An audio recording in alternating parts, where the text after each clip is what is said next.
So hi, this is Vik and your chicken channel. तो भाई चालू करते हैं फटाफट से, वापस आते हैं अपने टॉपिक पे। ठीक है, हाँ जी। तो इस बार आपको सीखना है भाई कंपनी लॉ, और कंपनी लॉ जो मैं बनाने जा रहा हूँ भाई बीकॉम हो चाहे आपका बीकॉम ऑनर्स हो, दोनों के लिए ही एप्लीकेबल हो जाएगी। ठीक है, हाँ जी। तो अगर आप सीए कर रहे हो या फिर सीएस कर रहे हो, आपके थोड़े से काम आएगी, क्योंकि वहाँ पे जो टॉपिक है वो डीपली दे रखे हैं, और यहाँ पे जो कंपनी लॉ है ना सर, आपकी सीए की फाउंडेशन चाहे इंटरमीडिएट चाहे आपका फाइनल सी हो, उसमें से हर एक में से कुछ ना कुछ टॉपिक उठा रखे हैं। तो अगर आप कॉलेज में हो तो आपको तीनों ईयर की ये मान के चलो कि सीए की पूरी आपकी कंपनी लॉ पढ़नी पड़ेगी। ठीक है, केवल एक साल के एक एग्जाम को पास करने के लिए।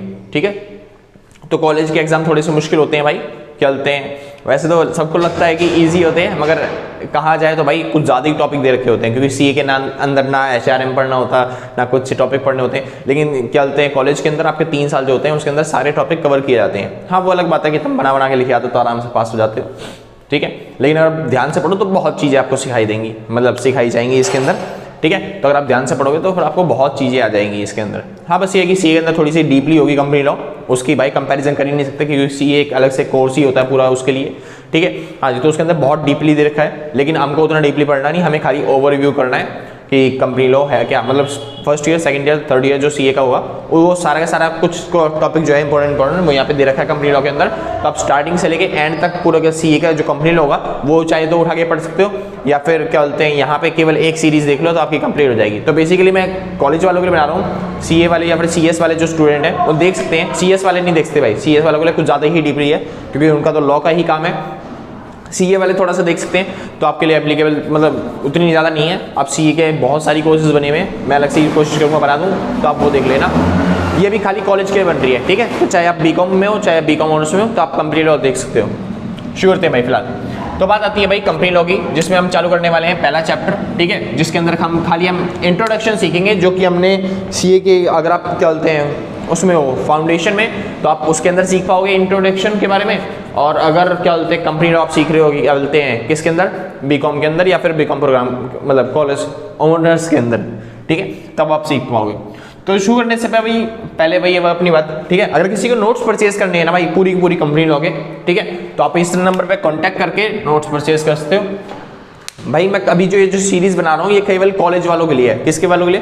कॉलेज वालों के लिए। हाँ, वो बताया था कि आप सीए वाले हो तो सीएस वाले हो तो अपना ओवरव्यू कर सकते हो कि एग्जाम से पहले क्या क्या चीज़ें हमने पढ़ी थी, वो ओवरव्यू हो जाएगा आपका। लेकिन अगर बेसिकली जो बन रही है वो कॉलेज वालों के लिए बन रही है। आसान? हाँ जी। तो DUSOL में अगर आपका एडमिशन हो रखा है बीकॉम या फिर बीकॉम ऑनर्स में, तो आप देख सकते हो आराम से। हाँ, तो नोट्स अगर किसी को परचेज करने हैं तो इस नंबर पे कांटेक्ट करना, व्हाट्सअप करना भाई, जल्दी से कॉल मत करना, क्योंकि कॉल करते हो तो थोड़ी दिक्कत हो जाती है। हाँ जी, तो व्हाट्सअप करोगे आपको आराम से मिल जाएंगे सारे के सारे नोट जो भी होंगे, क्या बोलते हैं फुल फ्लैश एक ही बार में, जो भी मिनिमम अमाउंट होगा आप पे करके परचेज कर सकते हो व्हाट्सअप अपने PDF के फॉर्म में। टेंशन मतलब मेरी राइटिंग मेरे को पता है बहुत खराब है। ठीक है, तो मेरी राइटिंग में नोट्स नहीं है, जो नोट्स बने हुए हैं ना भाई वो नोट्स हैं कंप्यूटर टाइपिंग में, तो आपको कोई दिक्कत भी नहीं होगी समझने में, बहुत आसान लैंग्वेज में लिखे हुए हैं। ठीक है, हाँ जी। शुरू करते हैं। बात आती है भाई सबसे पहले कंपनी की। कंपनी होती क्या है? It is a legal entity formed by a group of individuals to engage in and operate a business. क्या होता है कंपनी? मतलब बिजनेस एंटरप्राइज। ठीक है, ये थोड़े से लाइन लगाना भूल गया, कमर्शियल हो चाहे फिर इंडिविजुअल हो। शुरू करते हैं। तो कंपनी क्या होता है? एक लीगल एंटिटी होती है, एक लीगल एंटिटी होती है formed by group of individual. जो इंडिविजुअल लोग होते हैं वो क्या करते थे? वो फॉर्म करते हैं किसको? एक लीगल एंटिटी को, to engage and operate a business, एक बिजनेस चलाने के लिए या फिर एक एंटरप्राइज चलाने के लिए, चाहे वो कमर्शियल हो चाहे वो क्या हो इंडिविजुअल। आसान है।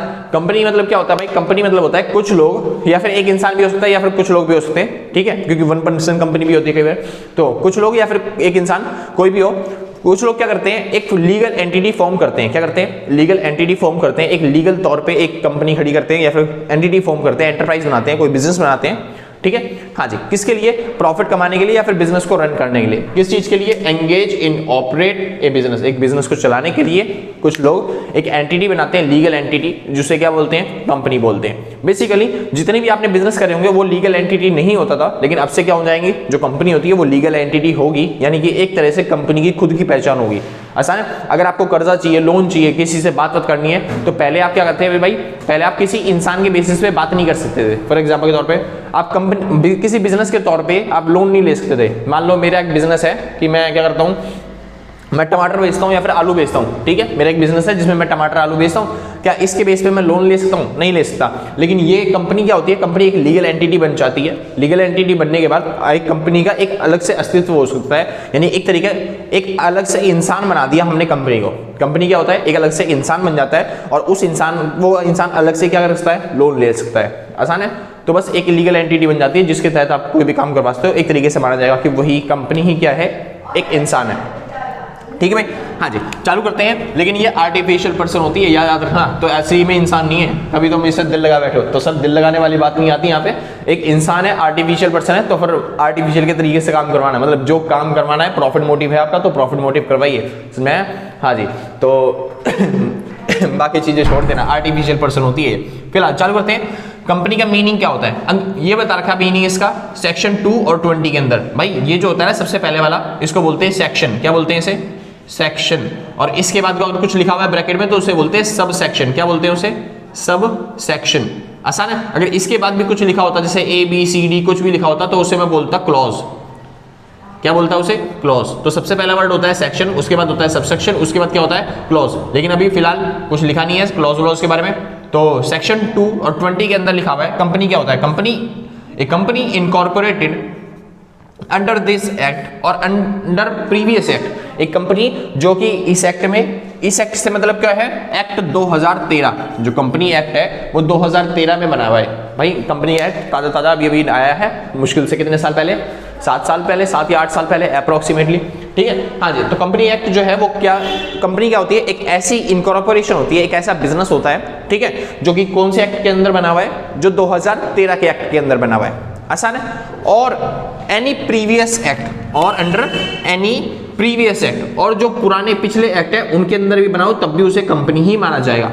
तो कोई कंपनी जो 2013 के एक्ट बनी हो या फिर जो पुराने एक्ट है उनमें बनी हो। पुराने एक्ट कौन कौन से, लाइक 1913 और जैसे कि 1956, मतलब 1913 और 1956।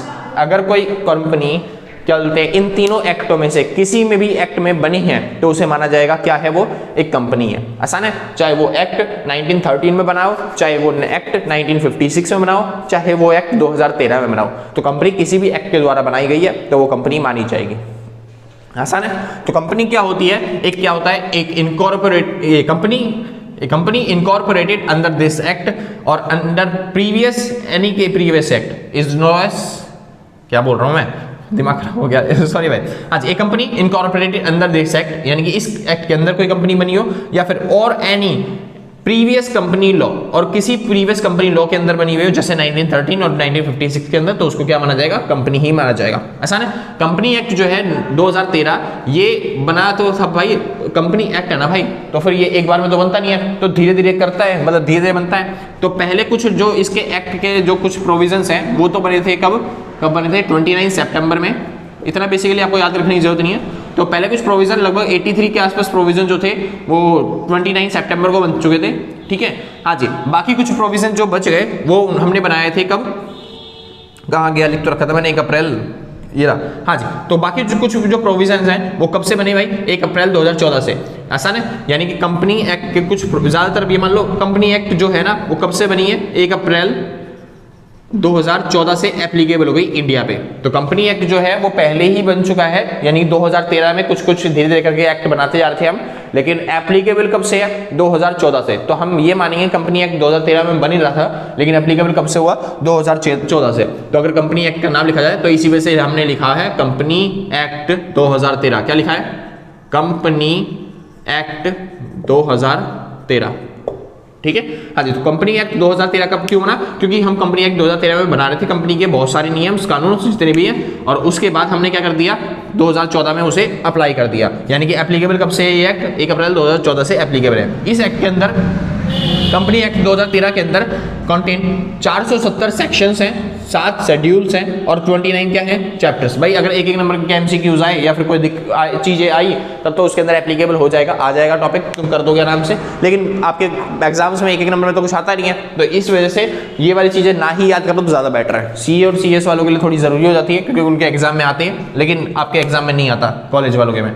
ठीक है, हाँ जी। तो कंटेंट 470 सेक्शंस, यानी कंपनी एक्ट के अंदर कितने होते हैं? 470 सेक्शंस होते हैं, 7 शेड्यूल्स होते हैं और 29 क्या होते हैं? चैप्टर्स होते हैं। जिन सारे सेक्शन, कितने सेक्शन हैं इसके अंदर? 470 सेक्शंस। और 470 सेक्शंस के बारे में हम पूरी कंपनी एक्ट के अंदर क्या करने वाले? पढ़ने वाले हैं। बेसिकली सारे नहीं पढ़ेंगे, टेंशन मत लो, हम ओवरव्यू करके जाएंगे कि भाई ऊपर से कि इस सेक्शन के अंदर ये लिखा होता है, ये चीज इंपॉर्टेंट है, जो भी हमारे एग्जाम के लिए इंपॉर्टेंट है मैं वो करवाऊंगा, बाकी फालतू चीजें नहीं करवाने वाला। आसान है? हाँ जी, तो शुरू करते हैं, फटाफट से आते हैं वापस टॉपिक पे। बात आती है हमने ये कंपनी एक्ट बनाया क्यों? कंपनी एक्ट 2013 है, ये बनाया है क्यों था? तो टू गेन हाई स्टैंडर्ड्स। जो पुराने कंपनी एक्ट थे ना, उनकी वजह से ना कंपनी स्टैंडर्ड्स जो था, कंपनियों का स्टैंडर्ड्स बहुत ज्यादा गिर चुका था, यानी कि जल्दी से कोई इंसान कंपनी बनाने के लिए चालू ही नहीं हो रहा। ज्यादातर इंसान सोच रहे हैं यार कंपनी बना के कोई फायदा है ही नहीं, बिजनेस चल ही रहा है वैसे। तो कंपनी के स्टैंडर्ड्स बनाने के लिए तो हमने क्या बनाया? कंपनी एक्ट 2013 बनाया। हाँ जी, टू टेक स्ट्रिक्ट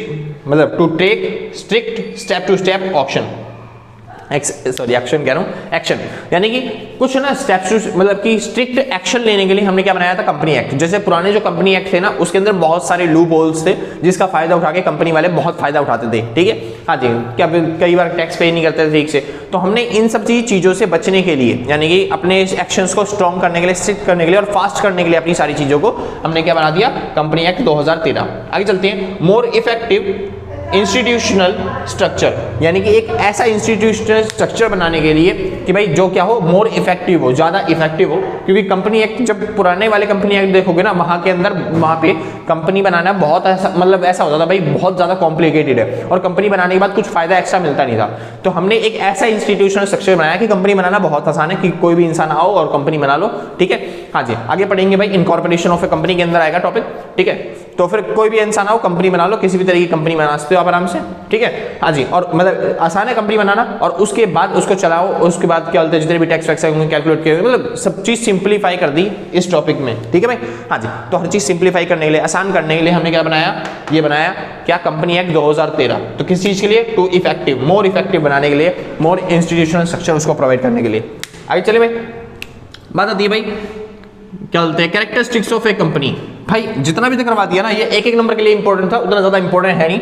जिसको मैं कहूंगा इंपॉर्टेंट है वो ये चीज है, कैरेक्टरिस्टिक्स ऑफ ए कंपनी। एक कंपनी की कैरेक्टरिस्टिक्स क्या होती हैं? बहुत अच्छा टॉपिक है, बहुत बार आता है, ठीक है। तो ध्यान से समझ के जाना। अच्छा, थोड़े भाई चालू करता हूं फिलहाल। Characteristics of A company, characteristics of A company मतलब पहचान क्या होती है कंपनी की, आप कैसे पहचानोगे कि कंपनी की खासियत क्या होती है। आप कह सकते हो फीचर्स के बारे में बात कर रहा हूं मैं। तो कंपनी जो होती है वो क्या होती है? एक होती है सेपरेट लीगल एंटिटी। एक क्या होती है कंपनी? Separate legal entity. अब ये सेपरेट लीगल एंटिटी मतलब क्या होता है भाई? सुनिए ध्यान से। कंपनी का सेपरेट लीगल एंटिटी, भाई ये नोट कर लिया हो ना, तो मिटो दूं, कोई दिक्कत तो नहीं ना? हाँ जी, 7 शेड्यूल होते हैं और 700 मतलब 470 क्या होते हैं? सेक्शंस। और 1 अप्रैल 2014 को क्या हुआ था? कंपनी का एप्लीकेबल हुई थी। हाँ जी, तो बात आती है सेपरेट लीगल एंटिटी। तो जो कंपनी होती है वो सेपरेट लीगल एंटिटी होती है। बेसिकली क्या, मान लो कोई बिजनेसमैन है और वो चाहता है अपनी कंपनी खोलना, ठीक है। तो कंपनी में ये नहीं होता जैसे दुकानदार पे होता है ना, जैसे दुकानों में होता है, एक फर्म खोल ली बिजनेसमैन ने, उसी गल्ले पे खुद बैठ गया, जितने भी लोग आ रहे हैं कपड़े वपड़े लेने या फिर किसी काम के लिए, तो फिर वो दुकान में जा रहे हैं, आराम से क्या बोलते हैं कपड़े वपड़े चुन लिए और बिजनेसमैन के पास आए, इसको पैसा दे दिया और आराम से चला गया बंदा। तो अगर मान लो कोई दिक्कत होती है तो दुकानदार तो फंस जाएगा। दुकानदार बोलेगा मैंने सामान थोड़ी ना बनाया, लेकिन सामान तो फैक्ट्री वालों ने बनाया है। लेकिन कंपनी वाले मतलब जो ग्राहक है वो क्या करेगा? आगे किसको तोड़ेंगे? वो दुकानदार को तोड़ेंगे, क्योंकि तूने माल बेचा ही वाला। समझ में आया ना? हाँ जी, तो सेम इसी तरीके से वो फंसना नहीं चाहता और वो चाहता है कि क्या बोलते हैं सारी जिम्मेदारी किसकी हो? वो कंपनी की हो, मेरी कोई जिम्मेदारी ना हो। तो इस तरीके से हमने क्या बना दी? कंपनी। और कंपनी बना दी तो अब ये सेपरेट लीगल एंटिटी हो गई, यानी कि 2 इंसान हो गए अब ये। एक तो हो गया बिजनेसमैन, ठीक है, और एक हो गया कंपनी। बिजनेसमैन अलग हो गया जिसने कंपनी में पैसा लगाया, और एक कंपनी अलग हो गई। भाई मेरे को पता है क्या होता है, जिसने बिजनेस में पैसा लगाया वो शेयर होल्डर्स होते हैं और कंपनी बनाने वाले जो होते हैं वो मेंबर्स होते हैं, ठीक है, वो अलग बात है। लेकिन मैं एग्जांपल के लिए समझा रहा हूँ बस खाली, ठीक है। तो नीचे कमेंट में बोल देना तुम लोग बहुत वो, ठीक है, तुम बोल दे भी देते हो तो भाई अगर कोई गलती हो जाए तो माफ कर देना, मैं समझा रहा हूँ, क्योंकि आगे टॉपिक आएंगे तो मैं सारी चीजें क्लियर कर दूंगा, ठीक है। मेरे को पता है जो कंपनी बनाते हैं वो मेंबर्स होते हैं। आगे चलते हैं, ठीक है। प्रोस्पेक्टस इशू करते पड़ते ये सब, ठीक है। अभी खाली समझाने के लिए बता रहा हूँ, क्योंकि इतना ज्यादा डीपली घुसूंगा अभी से मतलब कि सारा टॉपिक रह जाएगा। हाँ जी, वीडियो बहुत लंबी बन जाएंगी वरना।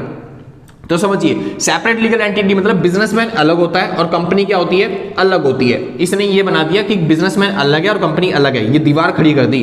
अगर मान लो कोई दिक्कत होती है तो फिर आप कंपनी से बात करो, अगर आपने कोई कॉन्ट्रैक्ट किया है कंपनी के साथ तो कंपनी से बात करो, मेरी कोई जिम्मेदारी नहीं है।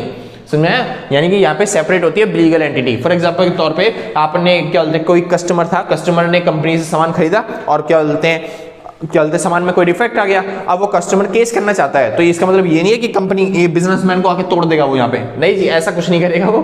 ठीक है, अगर वो केस करना चाहता है, भाई थोड़ी ठंड हो रही है आजकल, मेरे को ठंड लगने लगी, ठीक है, हाँ जी, तो अगर वो केस करना चाहता है तो क्या बोलते हैं, जो कौन है कस्टमर जो है वो केस करना चाहता है, तो ये नहीं सीधा बिजनेसमैन के ऊपर जाके केस करेगा, ऐसे केस नहीं कर सकते सर। आपको किसके ऊपर केस करना पड़ेगा, कंपनी के ऊपर, क्योंकि कंपनी एक क्या होती है, सेपरेट लीगल एंटिटी होती है, सेपरेट अलग से उसकी कुछ पहचान होती है।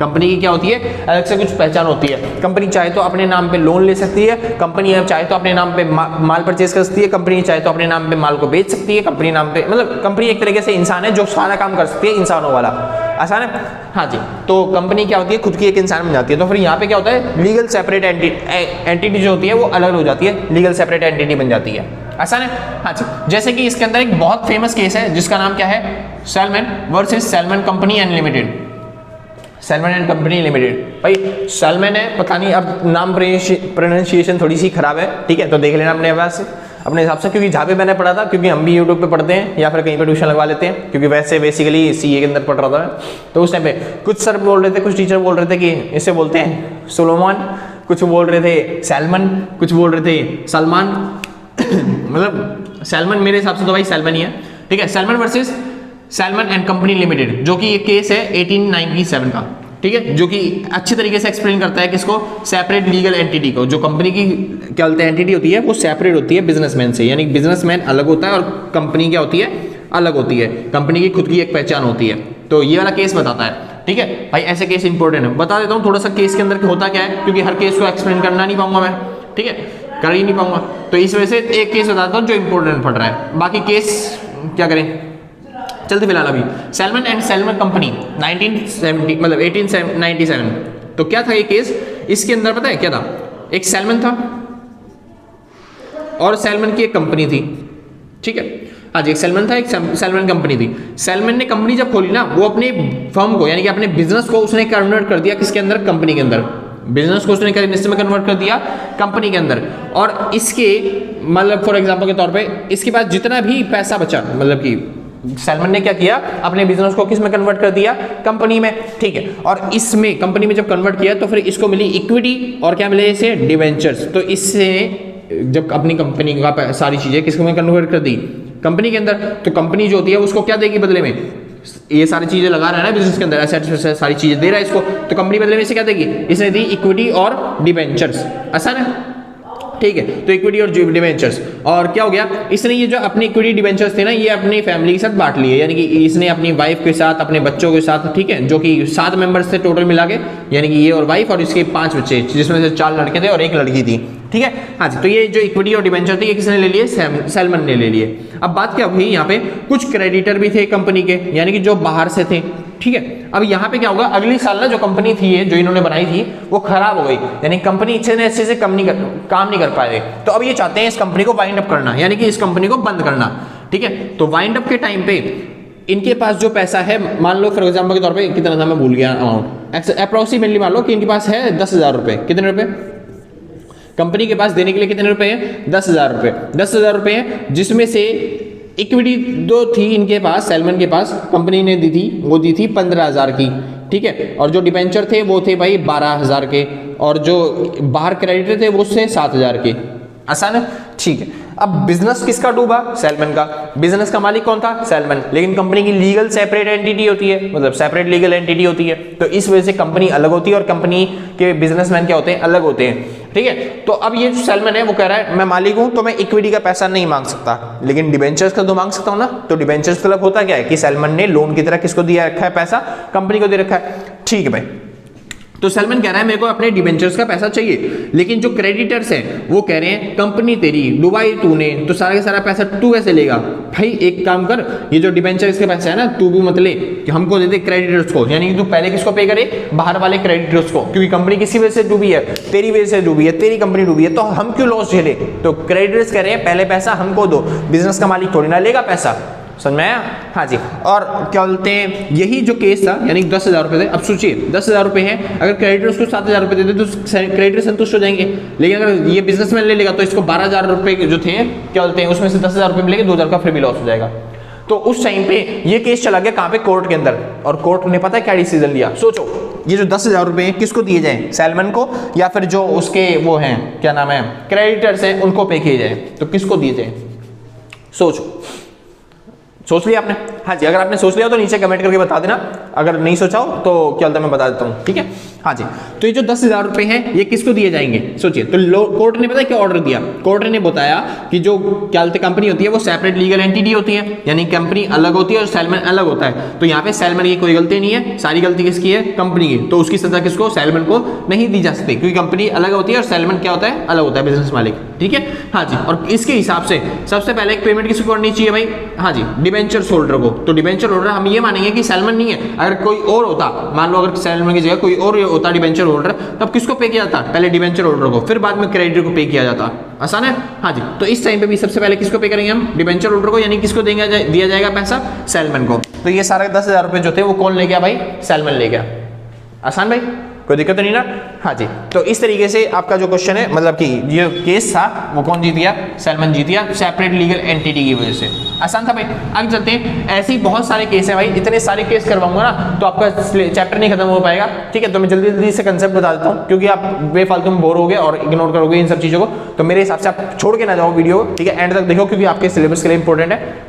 इस वजह से मैं जल्दी जल्दी से पहले खाली वो बता देता हूँ टॉपिक्स जो भी इंपॉर्टेंट है, और जो इंपॉर्टेंट क्वेश्चन होंगे या फिर जो इंपॉर्टेंट केस होंगे ना उसकी लिंक जो है मैं डिस्क्रिप्शन में डाल दूंगा, ठीक है? तो आप डिस्क्रिप्शन में जाके देख सकते हो, जो भी इंपॉर्टेंट होंगे, मतलब वही होगा भाई जैसे हमेशा डालता हूँ मैं। आपके पास क्या होता है, एक पेज खुल के आ जाएगा जिसको आप स्क्रॉल करके जाओगे तो नीचे पीडीएफ के फॉर्म में आपको सारे के सारे केस मिल जाएंगे। आसान है? हाँ जी। मेरे हिसाब से जो भी मेरे को इंपॉर्टेंट लगते हैं तो आप आराम से पढ़ लेना केस, ठीक है? हाँ जी। फिलहाल चलते हैं, आगे आता है इनकॉर्पोरेशन एसोसिएशन, यानी कंपनी की कैरेक्टरिस्टिक्स। पहली खासियत क्या होती है कंपनी की? कि एक सेपरेट लीगल एंटिटी होती है। दूसरी खासियत क्या? Incorporation association. एक इनकॉर्पोरेशन एसोसिएशन होता है, मतलब क्या होता है इसका? Company is a incorporation association of person and it perform, मतलब it formed by registration under various companies act लिखना भूल गया भाई, कंपनीज एक्ट। जो इनकॉर्पोरेशन एसोसिएशन, मतलब इनकॉर्पोरेशन एसोसिएशन मतलब क्या होता है? जैसे इंसान होता है ना, वो जो जन्म लेता है वो माता पिता की सहायता से जन्म लेता है, ठीक है? हाँ जी। जो बच्चा होता है वो माता पिता की सहायता से होता है, ठीक है? लेकिन ये जो कंपनी है ये किसी क्या बोलते हैं ऐसे नहीं होता कि गवर्नमेंट ने दिया या फिर भगवान ने दिया, कुछ ऐसा हुआ है नहीं। कंपनी जो होता है ना जानबूझ के बनाते हैं, अपने उद्देश्य के हिसाब से बनाते हैं कंपनी को। आसान है? ये मान लो ये भी हमारा बच्चा ही होता है, हम इसको संभालते हैं हर तरीके से, लेकिन ये होता है ना ये हम जानबूझ के बनाते हैं। आसान है?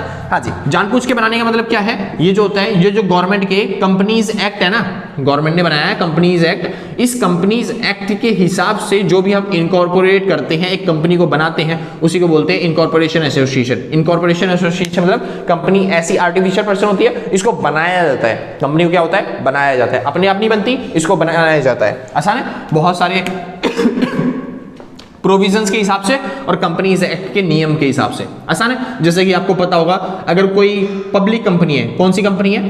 पब्लिक, तो उसके अंदर मिनिमम 7 वर्कर होने चाहिए, मतलब 7 वो होने चाहिए मेंबर्स, ठीक है? हाँ जी। और PUBLI से तुम यही लिख दोगे, स्पेलिंग गलत लिख दी। हाँ जी। अगर कोई प्राइवेट कंपनी है, अगर कोई क्या है प्राइवेट कंपनी है, तो उसके अंदर मिनिमम कितने मेंबर चाहिए? 2 मेंबर चाहिए। हाँ, एक होती है 1 पर्सन कंपनी। 1 पर्सन कंपनी के अंदर मिनिमम कितने मेंबर होने चाहिए? 1 मेंबर होना चाहिए। आसान है? ये मिनिमम मेंबर्स की लिस्ट है, ठीक है भाई? तो पब्लिक के अंदर 7 मेंबर होने चाहिए, प्राइवेट के अंदर 2 मेंबर और 1 पर्सन कंपनी के अंदर 1 मेंबर होने चाहिए, ठीक है? हाँ जी। तो इन सारे ऐसे कुछ नियम्स हैं जिनको फॉलो करके क्या जाता है, हमको इनकॉर्पोरेशन एसोसिएशन करते हैं, यानी कंपनी को बनाते हैं। आगे चले भाई। हाँ जी, अगले चलते हैं, आर्टिफिशियल लीगल पर्सन। जो कंपनी होती है वो क्या होती है, एक आर्टिफिशियल लीगल पर्सन होती है, मतलब इंसान की तरह ही माना जाएगा लेकिन एक्चुअली में इंसान नहीं है। समझ में आया? कभी आप प्यार कर बैठो कंपनी से, फिर बता रहा हूं मैं, हकीकत में इंसान नहीं है ये। कंपनी क्या है, एक आर्टिफिशियल लीगल पर्सन है, यानी कि आपका ये काम कर देगी, आपको सामान बेच देगी, आप इससे सामान खरीद सकते हो, ठीक है, आप इससे कॉन्ट्रैक्ट करवा सकते हो, जैसे बच्चों से कॉन्ट्रैक्ट करवाते हैं ना कि आप मेरा ये काम करोगे, आप मेरे काम करोगे, कंपनी भी आपका काम करके देगी, हर चीज करेगी। ये भी एक इंसान की तरह ही है, लेकिन आप इससे बातें नहीं कर सकते।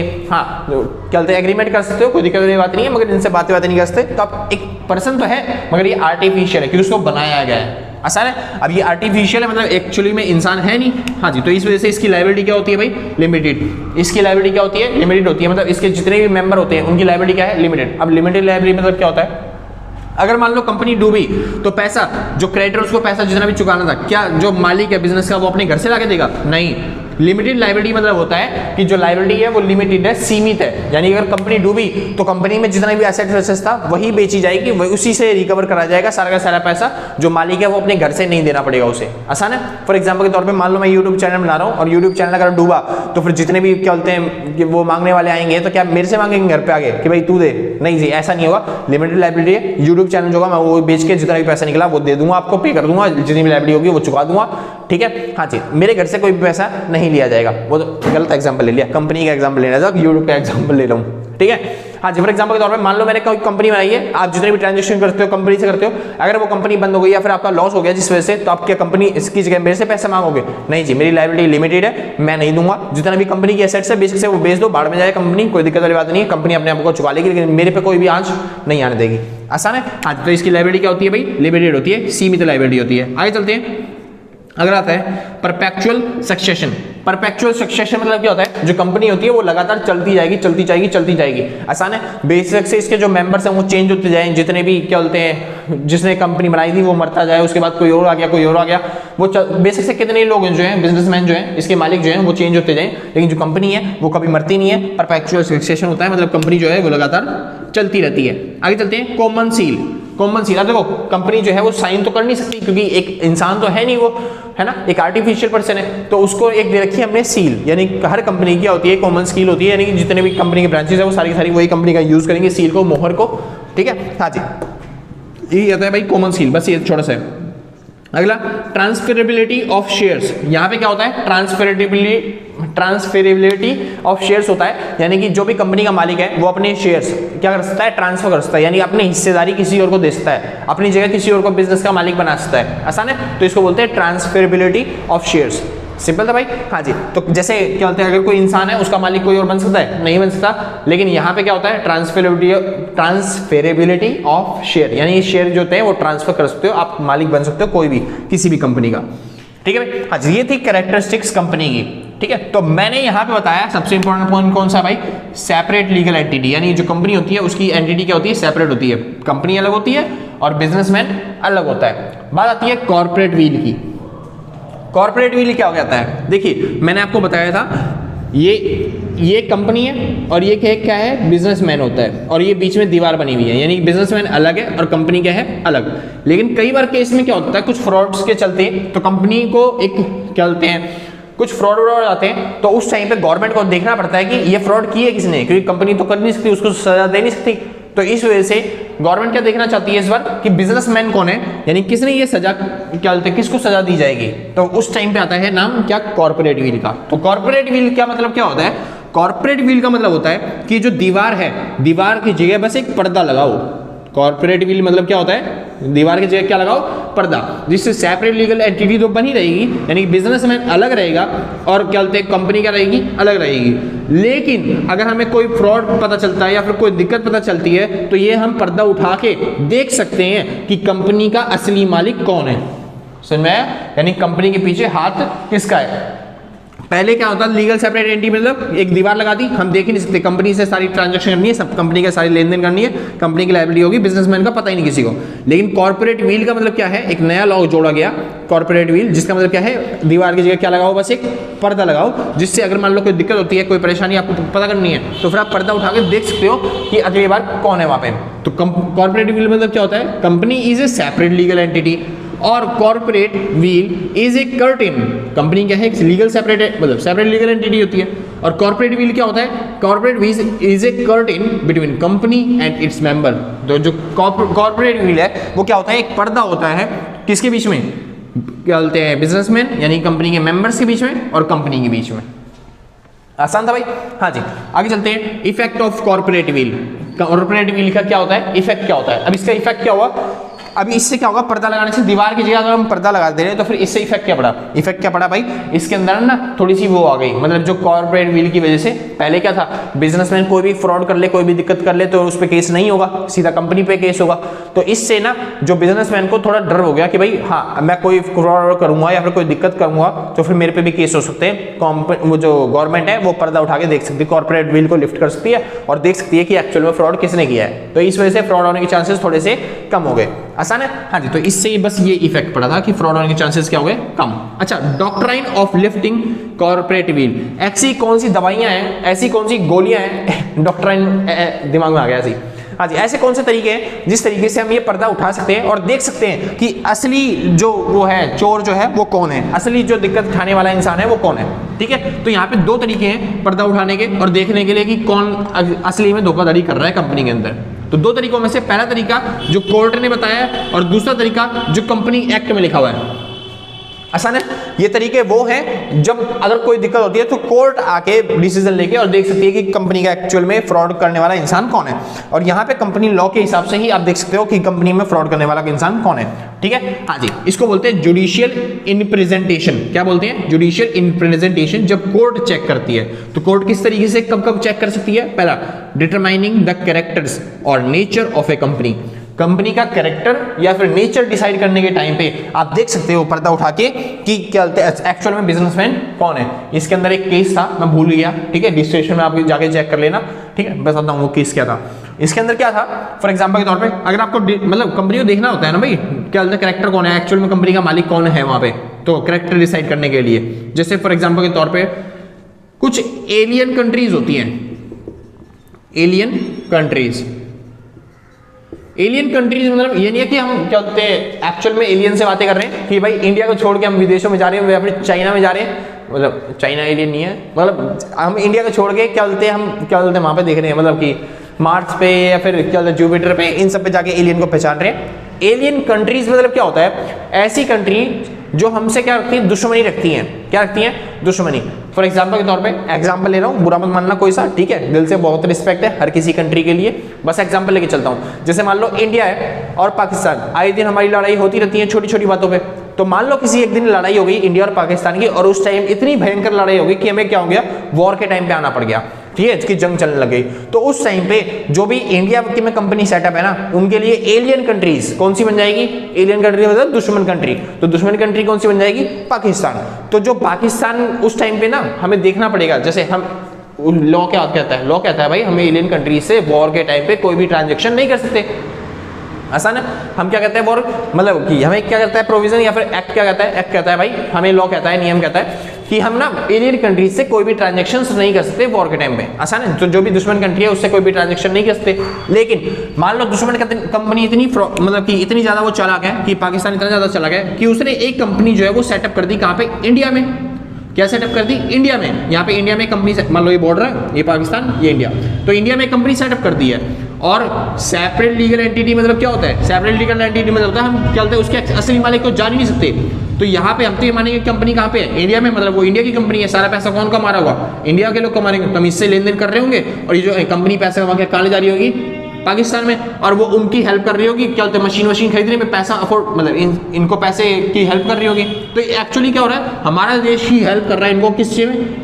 हाँ जी, पैसे कमाने में। तो इस वजह से ऐसे टाइम पे ये जो है ना क्या बोलते हैं सेपरेट लीगल एंटिटी, ये चेंज हो जाती है किसके अंदर? कन्वर्ट व्हील के अंदर। ये जो दीवार थी वो किस में जाती है? कन्वर्ट मतलब कि कॉर्पोरेट व्हील के अंदर चेंज होती है, यानी पर्दा बन जाता है और हम पर्दे को उठा के देख सकते हैं अब कि एक्चुअल में कौन है, यानी कि कंपनी का मालिक कौन है एक्चुअल में? एलियन कंट्री का इंसान। तो भाई बस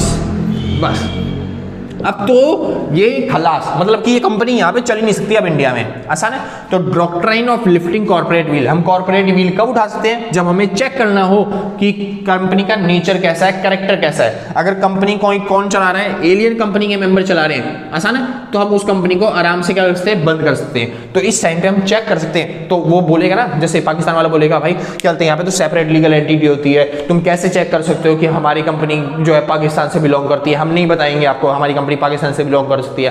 तो इस वजह से ये नियम बनाया गया कि डॉक्ट्राइन ऑफ कैरेक्टर, मतलब सॉरी डिटरमाइनिंग ऑफ कैरेक्टर के टाइम पे डॉक्ट्राइन ऑफ लिफ्टिंग क्या बोलते हैं, कॉर्पोरेट व्हील के अंदर लिखा हुआ है साफ साफ कि डॉक्टर मतलब डिटरमाइनिंग द कैरेक्टर। अगर आप कैरेक्टर पहचानना चाहते हो तो उस केस में आप पर्दा उठा के देख सकते हो कि एक्चुअल में जो है बिजनेसमैन कौन है या फिर कंपनी का मेंबर कौन है, आसान है। हाँ जी, तो इस केस में आप बंद कर सकते हो कंपनी को। तो आप यहाँ पे चेक, मेन ये नहीं बंद करना है, मेन में बाद में कोई और भी हो सकती है, कोई दिक्कत नहीं है, लेकिन मैं यह सिखाना चाहता हूँ कि यहाँ पे आप चेक कर सकते हो कि एक्चुअल में इंसान कौन है, यानी कंपनी का मेंबर कौन है। आगे चलते हैं, दूसरा पॉइंट आता है बेनिफिट और प्रोडक्शन ऑफ रेवेन्यू। अब देखिए कंपनी जितना ज्यादा प्रॉफिट कमाएगी उतना ज्यादा किसको देगी, टैक्स, गवर्नमेंट को। तो गवर्नमेंट की उतनी ज्यादा रेवेन्यू बनेगी, यानी गवर्नमेंट की इतनी ज्यादा इनकम बनेगी। लेकिन कुछ लोग पता है क्या करते थे, कंपनी को ना दिखाते हैं कि कंपनी ने प्रॉफिट कम कमाया है। फॉर एग्जांपल के तौर पे मान लो एक कंपनी है जो कि बहुत ज्यादा प्रॉफिट कमा रही है, तो फिर उसको ज्यादा टैक्स भरना पड़ेगा। तो उस टैक्स से बचने के लिए कुछ कंपनी वाले क्या देते हैं, अपनी अपनी जो है ना छोटी छोटी कंपनी बना लेते हैं जो उतना ज्यादा प्रॉफिट नहीं कमाती है। तो ये जो प्रॉफिट है ये ट्रांसफर कर देते हैं अलग अलग कंपनीज के अंदर, आसान है। हाँ जी, ताकि टैक्स क्या भरना पड़े उन्हें, ताकि टैक्स कम भरना पड़े। तो इस टाइम पे ऐसे केसेस में हम चेक करेंगे पर्दा उठा उठा के कि भाई क्या बोलते हैं, दिखाओ तुम्हारा बाप कौन है, ये वाली कंपनी, अच्छा तेरा बाप कौन है, ये भी ये कंपनी, तेरा बाप कौन है, ये भी ये कंपनी, मतलब ये सारों कंपनी का प्रॉफिट किसका है, एक ही कंपनी का। तो हम इनको कंबाइन करके टैक्स काट सकते हैं, वो कुछ भी कर सकते हैं, वो अलग बात है। लेकिन इस टाइम पे जब क्या बोलते हैं हमें क्या करना हो, प्रॉफिट निकालना हो या फिर क्या बोलते हैं हमें प्रोडक्शन करना हो, गवर्नमेंट की रेवेन्यू का यानी टैक्स वसूल की करनी हो, तब हम देख सकते हैं एक्चुअल में बिजनेस का मालिक कौन है। इतना समझा क्या भाई? हाँ जी, चलो भाई वीडियो थोड़ी लंबी बन रही है, ठीक है। हाँ जी, तो जल्दी जल्दी खत्म करते हैं इसे ताकि ज्यादा लंबी ना बने। आगे चलते हैं, अगला आता है भाई प्रिवेंशन ऑफ फ्रॉड कह रहा हूँ, फ्रॉड। तो प्रिवेंशन ऑफ फ्रॉड से बचने के लिए हम क्या करते हैं, डॉक्ट्राइन ऑफ लिफ्टिंग क्या बोलते हैं, कॉर्पोरेट व्हील करते हैं। हम क्या बोलते हैं, अगर कोई फ्रॉड करना चाहता है, बिजनेस का जो मालिक है उसका क्या बोलते हैं इंटेंशन यही है कि वो फ्रॉड करना चाहता है, ऐसी कंपनी उसने खोली है जो फ्रॉड करती है लोगों के साथ, तो उस टाइम पे हम पर्दा उठा के देख सकते हैं कि भाई एक्चुअल में जो फ्रॉड है वो कौन है, ठीक है। हाँ जी, अगला चलते हैं भाई, नाम आता है अवॉइड क्या बोलते हैं, अवॉइडेंस ऑफ वेलफेयर लेजिस्लेशन। अगर कोई जो बिजनेस का मालिक है वो वेलफेयर लेजिस्लेशन मतलब अवॉइड करता है, लोगों की हितों को क्या करता है, अब मतलब कि अवॉइड करता है, वो देखता ही नहीं कि लोगों की हित किस में है, ठीक है। तो उस टाइम पे हम कॉर्पोरेट व्हील उठा सकते हैं, मतलब कि जो पर्दा है उसको हटा सकते हैं। फॉर एग्जांपल के तौर पे मान लो एक कंपनी है, उसने बहुत सारा प्रॉफिट कमाया है और वो बहुत सारा प्रॉफिट कमा के बैठी है, तो उसे अपने बोनस मतलब बोनस के तौर पे अपने एम्प्लॉयज को भी क्या देना पड़ेगा, बहुत सारा पैसा देना पड़ेगा। तो ऐसे केस में जब कंपनी चाहती ही नहीं है कि बोनस दे इतना सारा एम्प्लॉयज को, तो वो क्या कर देती है पता है, वो अपनी छोटी छोटी कंपनी बना देती है और वो जो प्रॉफिट है वो दिखा देती है, जो प्रॉफिट है वो किसका है, इन कंपनीज का है। मतलब कि मान लो 10 लाख का प्रॉफिट था, तो 10 लाख का प्रॉफिट वो दिखाएगी, तो फिर बोनस देना पड़ेगा अपने एम्प्लॉयज को, तो उसकी जगह वो दिखा देती है 3-3 लाख का इन कंपनियों ने प्रॉफिट कमाया है। तो हम मानते हैं 3-3 लाख की तो प्रॉफिट कमाया है, तो भाई इतना कम प्रॉफिट कमाया तो ये भी बोनस नहीं देंगे और ये भी बोनस नहीं देगा क्योंकि इसने भी कम पैसा कमाया, समझ में आया? हाँ जी, तो इस केस में कंपनी कर देती है, वो बांट देती है अपने प्रॉफिट को, यानी कि अवॉइड कर देती है वेलफेयर को, अपने बोनस देने का कंपनी के एम्प्लॉयज को, ठीक है। हाँ जी, तो इस केस में हम उठा के देख सकते हैं पड़ता है भाई कंपनी का एक्चुअल प्रॉफिट कहाँ से आया था या फिर कौन सी कंपनी ने कमाया था, कौन से बिजनेसमैन की वजह से आया था। तो यहाँ पे आप आराम से चेक कर सकते हो और चलते उनको कंबाइन करके दे सकते हो आराम से, ठीक है भाई। हाँ जी, शुरू करते हैं। अगला आता है, क्या नाम आता है, diversion of business opportunity, business opportunity का डाइवर्सन करना। तो फॉर एग्जांपल के तौर पे अगर कोई बिजनेसमैन ऐसा है जो बिजनेस अपॉर्चुनिटी को डाइवर्सिफाई करता है, तो वहां पे हम उठा के देखते हैं पड़ता कि भाई ऐसा नहीं होना चाहिए। फॉर एग्जांपल के तौर पे मान लो मेरी एक कंपनी है, ठीक है, पब्लिक कंपनी है और मेरे पास कुछ एसेट्स है। क्या है मेरे पास? एसेट्स है।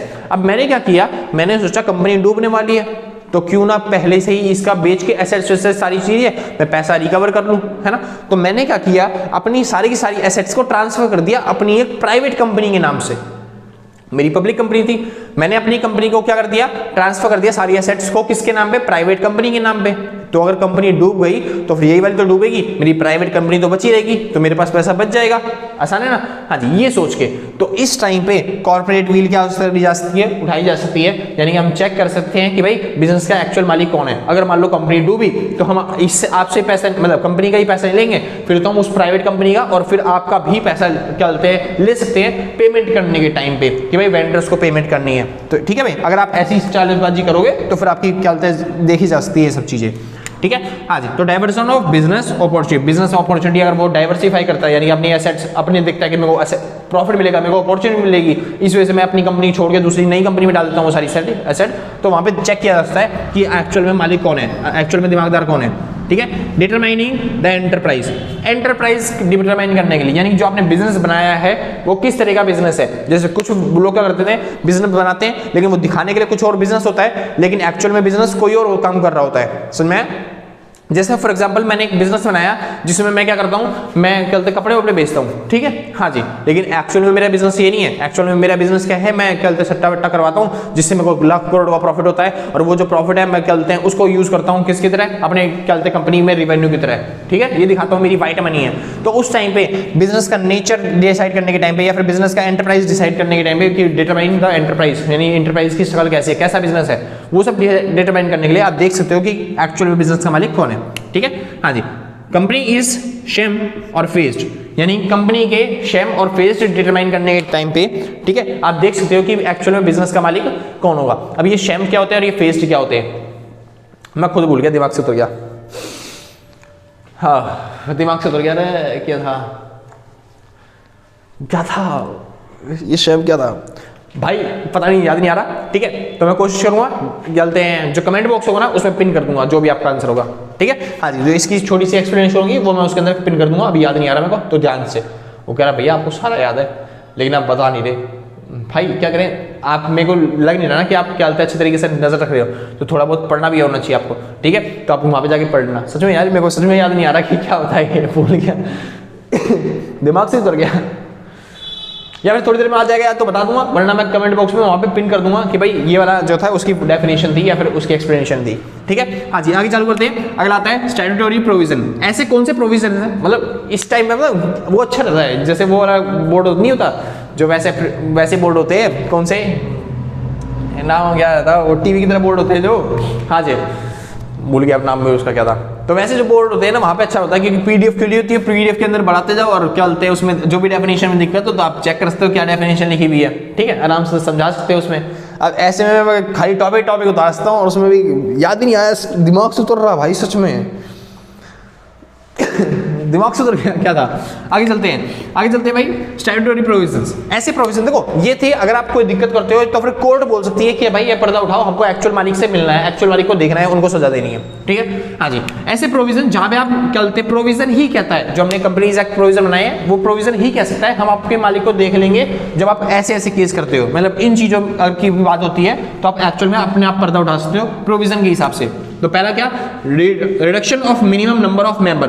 तो कंपनी के अंदर मैंने बताया अगर पब्लिक कंपनी है तो 7 मेंबर होने चाहिए, प्राइवेट कंपनी है तो 2 मेंबर होने चाहिए, और अगर 1 पर्सन कंपनी तो 1 ही मेंबर। ठीक है, लेकिन 7 कंपनी से अगर मेंबर कम हो रहे हैं, जैसे मान लो हमने 6 ही मेंबर क्या होते हैं, जब हमने कंपनी खोली तो हमने दिखाई हाँ जी 7 मेंबर है तो मैं पब्लिक कंपनी बना सकता हूँ, लेकिन बीच में क्या हो गया 6 महीने बाद 1 साल बाद कंपनी का एक मेंबर क्या आता है, मैं कह रहा है मैं छोड़ के जा रहा हूँ कंपनी, तो वो कंपनी छोड़ के चला गया, तो उस टाइम पे अगर हमको पता चला तो हम उठा के देख सकते हैं भाई मिनिमम मेंबर कंपनी के अंदर कितने होने चाहिए, 7 होने चाहिए। हाँ जी, तो आप दिखाओ आपके अंदर तो खाली 6 ही है, तो भाई इस वजह से कंपनी कैंसिल हो जाएगी, समझ में। हाँ जी, कंपनी नहीं बनेगी है, तो उस टाइम पे हम देख सकते हैं कि कंपनी के अंदर कितने मेंबर हैं। जैसे ये रहा सेपरेट लीगल एंटिटी की कंपनी अलग होती है, मेंबर्स अलग होते हैं, तो हम कंपनी के मेंबर्स को चेक ही नहीं करते। लेकिन इस टाइम पे जब वो मिनिमम नंबर्स क्या होते हैं कम हो जाते हैं या फिर कंपनी के कुछ मेंबर छोड़ जाते हैं, तो जो बिजनेस है या फिर जो ऑनर है वो देख सकता है आराम से कि भाई कंपनी के अंदर कितने मेंबर है। अगर कंपनी के अंदर कम मेंबर मिल रहे हैं यानी कम मिल रहे हैं मेंबर, तो आप कंपनी को कैंसिल कर सकते हो। आगे की चले, हाँ जी, holding and subsidiary company relationship.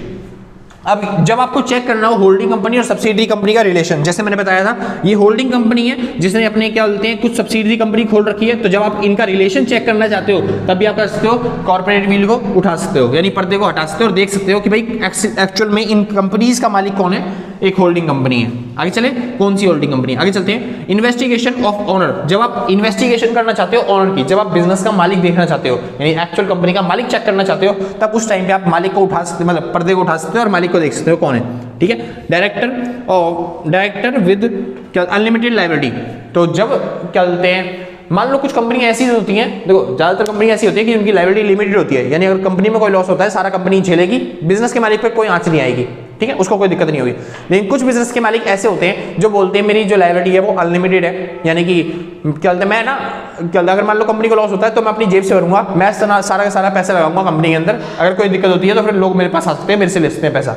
तो अनलिमिटेड लायबिलिटी के टाइम पे, कौन से टाइम पे, अनलिमिटेड लायबिलिटी के टाइम पे कॉर्पोरेट वीड को उठा सकते हैं, हम देख सकते हैं बिजनेस का था, जो बिजनेस का लॉस हो रहा है वही किसका लॉस होगा, मालिक का। तो उस टाइम पे जिसकी लायबिलिटी अनलिमिटेड होती है हम उनसे क्या करते हैं, पैसे वसूली कर सकते हैं। तो उस टाइम पे देख सकते हैं हम कि एक्चुअल में मालिक कौन है। आगे चले, investigation in affairs of company, company के अफेयर्स में क्या करना है, इन्वेस्टिगेशन। अगर कोई चेकिंग करने वाला गवर्नमेंट बिठाती है कि कंपनी की चेकिंग करी जाएगी, तो उस टाइम पे भी कॉर्पोरेट बिल को उठाया जाता है और चेक करा जाता है कि कंपनी के एक्चुअल मालिक कौन है। अगर कंपनी फ्रॉड करती है तो उस टाइम पे चेक कर सकते हैं भाई कंपनी का मालिक कौन है, कॉर्पोरेट बिल को उठा के। आगे चले, failure of return of application money, जैसे लोगों ने एप्लीकेशन मनी भिजवाई, हमारी कंपनी ने मान लेते हैं 100 शेयर इशू करे थे, तो लोगों ने 100 शेयर की जगह 200 शेयर मांग लिए, तो जो एप्लीकेशन मनी हमें रिटर्न करनी पड़ेगी ना, क्योंकि फालतू शेयर आ गए। तो उस टाइम पे रिटर्न करने के टाइम पे अगर मैं फेलियर करता हूँ, मैं देना नहीं चाहता, तो उस टाइम पे जो कंपनी के मतलब जो जिन्होंने एप्लीकेशन भिजवाई थी मनी, वो केस कर सकते हैं और वहां पे गवर्नमेंट आगे उठा सकती है इस प्रोविजन के हिसाब से। जब मैं एप्लीकेशन मनी उनकी उठाता नहीं हूँ तो कॉर्पोरेट उठा के मेरी शकल देखी जा सकती है, मेरे से पैसा वसूली करी जा सकती है। आगे चलते हैं, अगला आता है मिस रिप्रेजेंटेशन ऑफ प्रोस्पेक्टस। जो मैंने प्रोस्पेक्टस इशू करा है, प्रोस्पेक्टस जैसे कि मैंने इशू करा है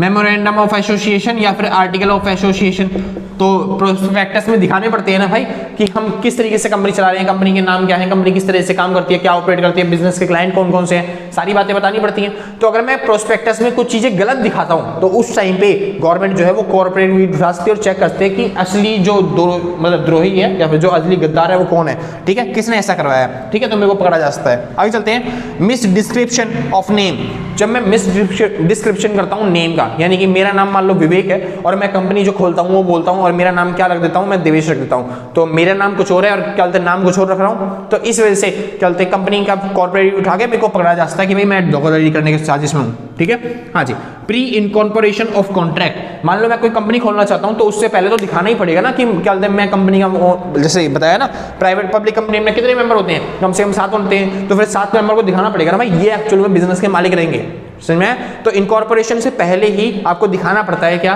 कि कंपनी के ये लोग मालिक है, तो कंपनी के मालिकों को देखा जा सकता है उस टाइम पे। आगे चले, हाँ जी, अल्ट्रा वायरस एक्ट क्या बोलते हैं, अल्ट्रा वायरस एक्ट क्या होते हैं, कुछ ऐसे छोटे छोटे प्रोविजंस होते हैं भाई, ये दोनों सेम ही है लगभग, ठीक है।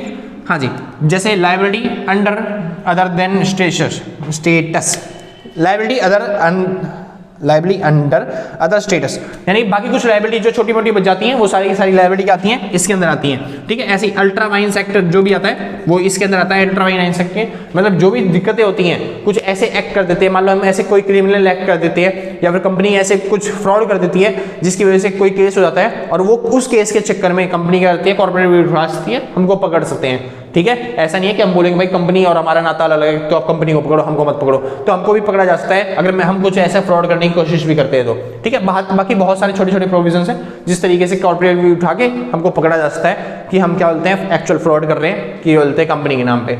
आसान भाई, यहाँ पे खत्म होता है आपका फुल फ्लैश पूरा चैप्टर पहला का पहला, ठीक है। अगर वीडियो अच्छी लग रही है तो लाइक शेयर सब्सक्राइब करना सर, बहुत मेहनत लगती है वीडियो को बनाने में, और अगर आपको नोट्स परचेज करने हैं तो आप इस नंबर पे कांटेक्ट करके नोट्स परचेज कर सकते हो। और भाई जिसने सब्सक्राइब कर रखा है, सच बता रहा हूँ भाई, जिसने सब्सक्राइब कर रखा है ऑलरेडी, दिल से थैंक यू भाई, जिगरे से, गुर्दे से, फेफड़ों से, शरीर के अंग अंग से थैंक यू है, ठीक है। और जिसने नहीं किया कर दो यार, ठीक है।